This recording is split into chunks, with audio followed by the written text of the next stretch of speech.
Remember the first Matrix movie? Remember all the stuff that happened in it?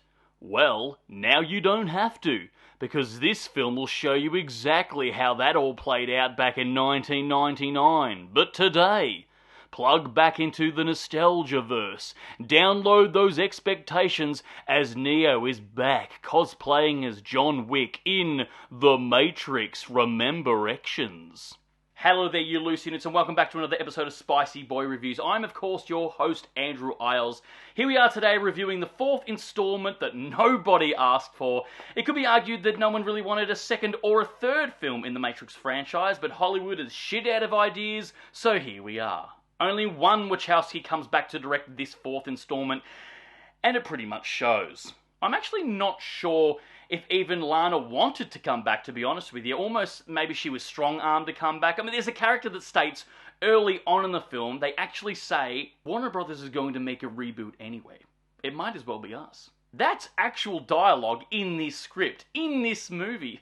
How meta, film. On that note, you'll get a concussion with how heavy-handed this film gets with its meta-references.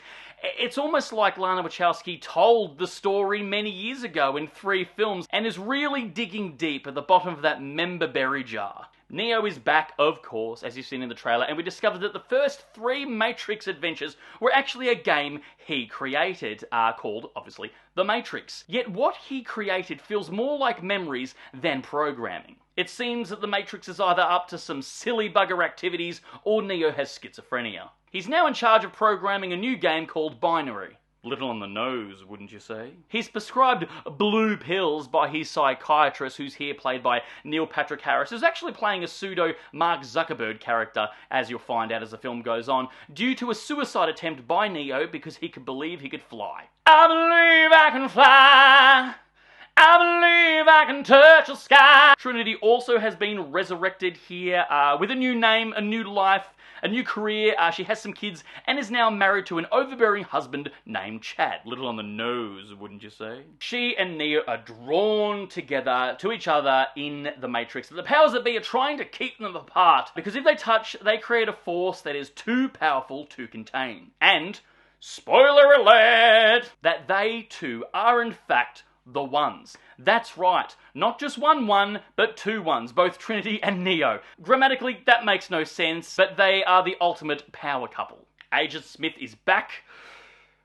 In a way, he's in a new body because the studio couldn't afford to wait for Hugo Weaving's availability to be open, so the character is conveniently getting an upgrade. Even though the Agent Smith program was destroyed in the climax of the 3rd film, kind of the point of that movie, besides the Zion War with the Machines. But anyway, unfortunately, this actor playing Agent Smith has the impossible task of following in the footsteps of Hugo Weaving. I don't care how good an actor you are, this guy, bland at best, but that's an impossible task. You can't actually do that. It can't be done. Also, he is nowhere near as threatening at all. His presence was meh.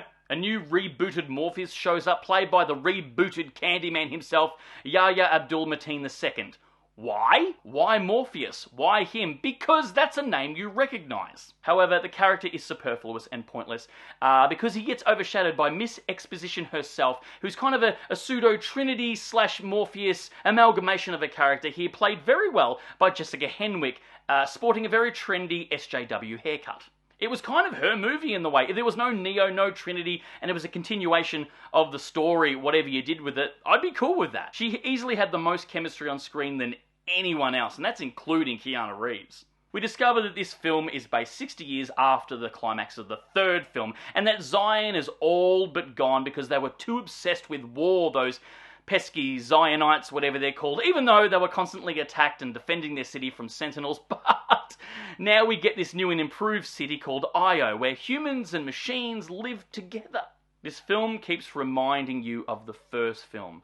Not just the story beats and the camera shots, but the original movie and those scenes are played, interlaced and overlapping this movie for whatever's happening on screen at any given time. Don't do that, movie! Don't remind me of a better film while I'm trying really, really hard to get invested in this one. I hope you like talking, because there's a shit ton of it. The other Matrix films were pretty wordy at best, let's be honest, but I remember hanging on all of those words, and the script was really potent and interesting, or whatever the characters were saying at any given time, because I felt like something was happening. It was a deeper meaning.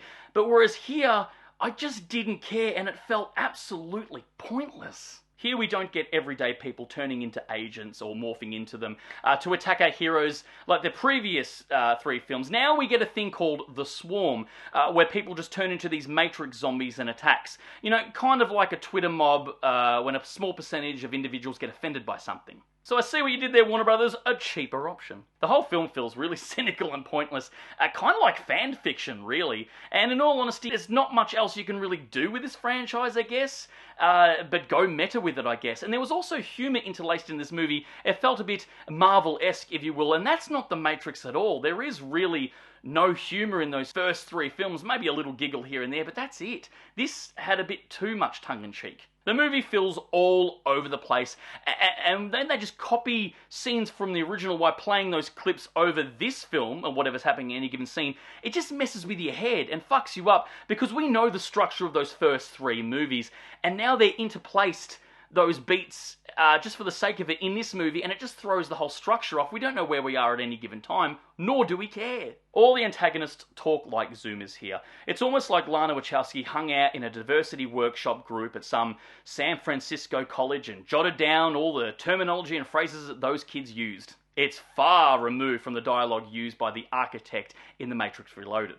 We get some attempt at being poignant like the first 3 films, with a heavy-handed message that people are more comfortable being told what to do, how there's safety in control and all that. Modern times, anyone? And The Matrix tries to keep the public in a constant state of outrage and upset, because that produces more energy and electricity for the machines than complacency. As subtle as a sledgehammer. It doesn't even look like The Matrix, this movie. It really doesn't. There's no the Matrix filter that we've come to know and love. It just seems like a watered-down action film that we've seen over and over again. It's nowhere near as epic and grand, and felt very small scale. Even though the climax had a shitload of CGI people, it just felt really small. It's kind of like The Godfather 3 or The Terminator 3 of the Matrix franchise. The film was also way too long as well. I think it's 2.5 hours. It didn't bloody need to be. There's a point that they could have had a climax leading up to and then wrap it all up, and that would have been great, like an hour-and-a-half film, but I would have been happy with that. But then they go away, they plan a heist,